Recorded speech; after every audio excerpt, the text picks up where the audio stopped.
Okay.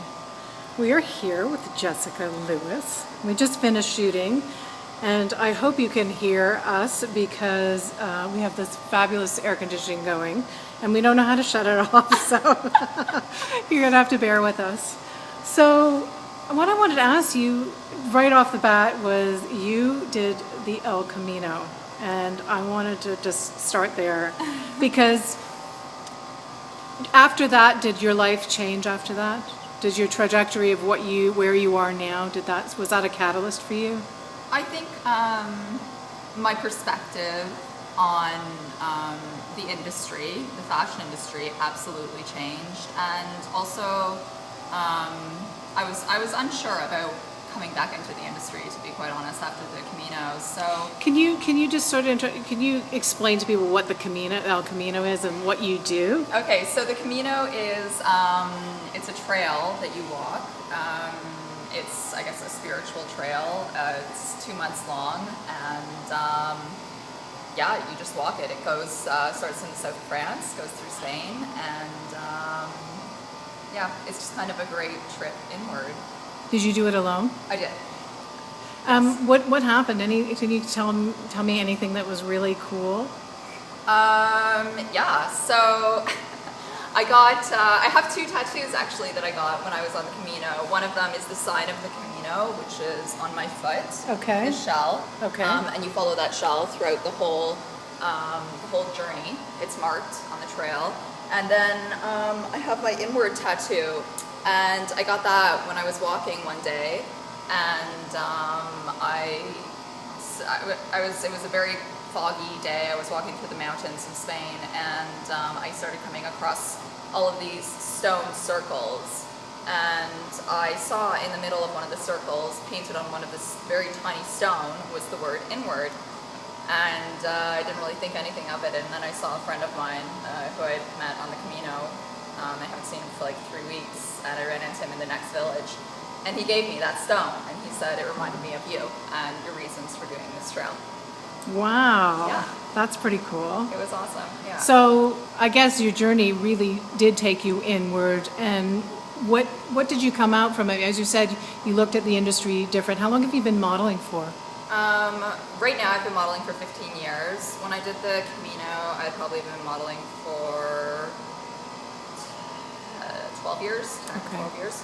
Okay. Yeah. And so when you came out of that, what? When I came out of that, I wasn't sure if I wanted to continue with the fashion industry.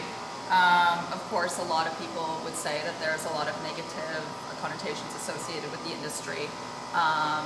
It can be very discriminatory, and it can definitely segregate society, and it's definitely not very supportive of being diverse. Right. And that was something that I really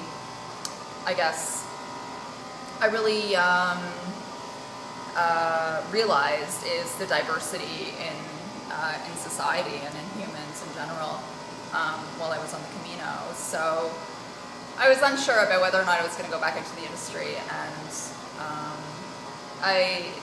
it's funny that this happened at the time that it did, because with the whole plus size movement was happening during this time, I was Right. questioning it, and I guess diversity movement as a whole.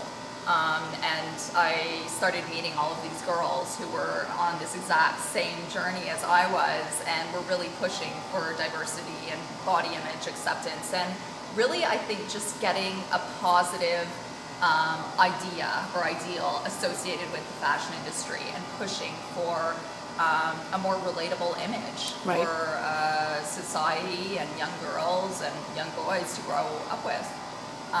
Yeah, so once I discovered that, I was totally on board with continuing in fashion and pushing this movement. That's amazing. And also, I think helping that is also you were a creative director, correct? Yes.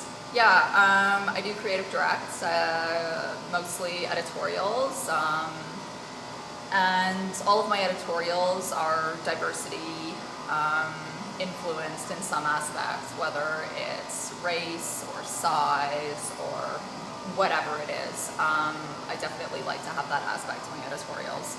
Yeah, it's a lot of fun, very inspirational. That's great. And what a great way to keep that message going through, right? Yep. Yeah, So that's really absolutely. great. If there's one, if there's a young girl watching this who wants to model or thinks that beauty is the be or end all, what would you say to her?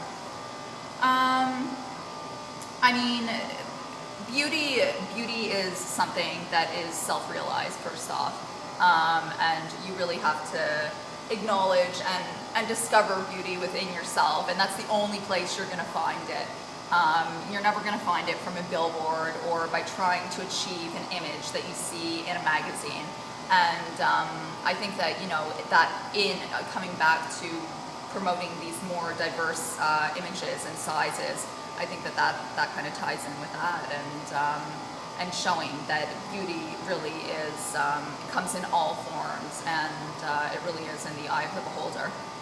And lastly, because I know you really take care of yourself, because I've known you for many years, and I know you eat well. Sometimes we have, you know. Yeah. We Sometimes I cheat. I mean, we had chips for lunch today, but that's okay. So I wanted to ask you if there was one sort of thing that you do that's maybe more natural that helps you with beauty. I mean, I found that over the years, I just have to be completely honest, I do everything in moderation. I mean, I don't think that you should discount anything from your diet or or eat strictly just, you know, one way. I don't believe in any specific one diet. I mean, we're a very diverse race, and there is no one lifestyle that fits everyone. I mean, honestly, you have to just listen to yourself, and if you're craving green juice, then go and have a green juice, and if later that night you decide you want to have a couple beers, then go for it. I mean, you have to do what works for you and what makes you happy in your mind, and your body will follow in turn. Right. Yeah. That's great. That's great. So today we're here on Holistic Beauty TV, and just wanted to thank Jessica Lewis for sharing her journey with us today. Thank you so much. Thank you. Okay, bye.